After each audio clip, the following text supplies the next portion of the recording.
Mic check 1 2 1 2. It's the Y2K Collector. Happy Saturday morning to you. Hopefully, you've got some fun things planned for the day and you'll make the most of this beautiful Saturday.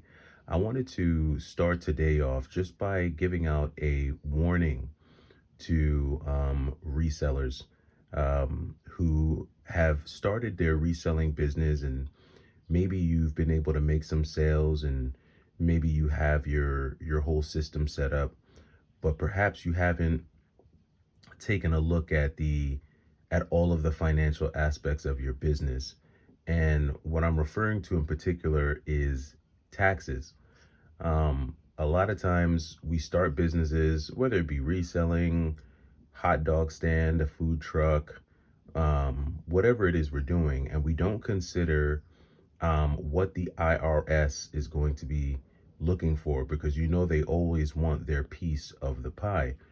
And it's unfortunate that a lot of times, new business owners, they start their business and they may even see some really good success, but then unfortunately that success gets eaten up by the IRS, because they come in and they say, hey, you didn't give us our cut. We want our cut now. And what will happen is that, when you don't pay your taxes, the IRS is one of the biggest gangsters known to man.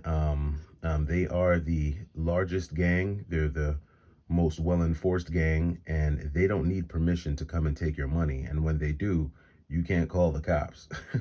So you definitely want to make sure that, as you're making your sales, you set aside some of that money to pay your taxes.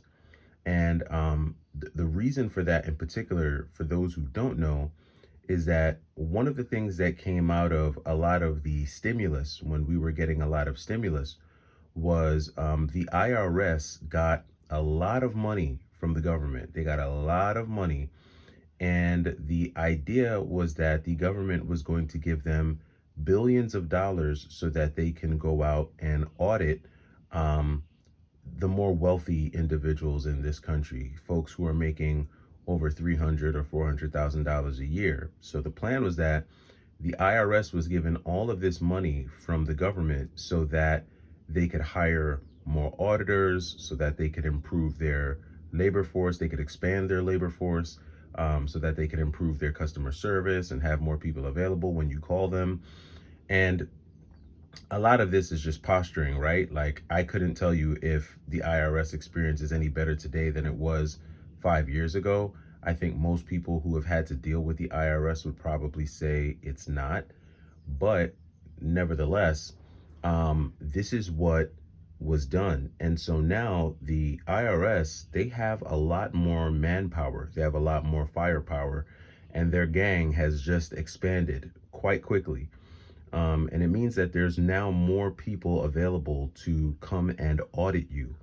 And the last thing you want is to be planning out your year financially, and you get a letter in the mail that basically says the IRS has audited you, and you now owe them 5, 10, 15,000, $20,000 because you weren't paying either you were paying no taxes, or you weren't paying enough taxes for X amount of years. I've been audited before. It was okay. It wasn't too bad for me, but I know people who have been audited and it crippled their year financially. They were planning on taking vacations that they had to cancel.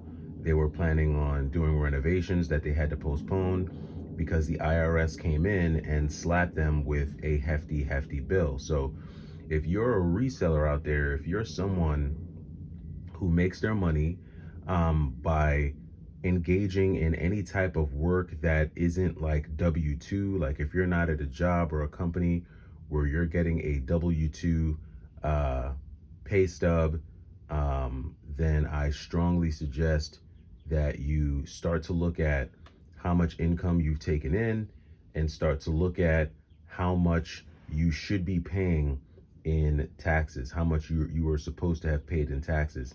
If you're not sure as to how much you should be paying or what you were supposed to pay in taxes, there's definitely a lot of companies out there. I mean, it's so easy today. There's so many apps, there's so many programs, there's so many online websites that can help small business owners figure out their tax situation and their financial situation. But yeah, if you haven't taken the time to invest in that, definitely invest in that, because that's the last thing you want to happen to you. And even YouTubers, right? If you're a YouTuber and you have a YouTube channel and that channel is starting to produce income for you, and that income is significant in any way, you just want to make sure that you have all of your ducks in a row from a taxes standpoint, so that when that tax time does come, you will have paid the right amount of taxes, all of your ducks will be in a row, and that will not be something that you have to worry about.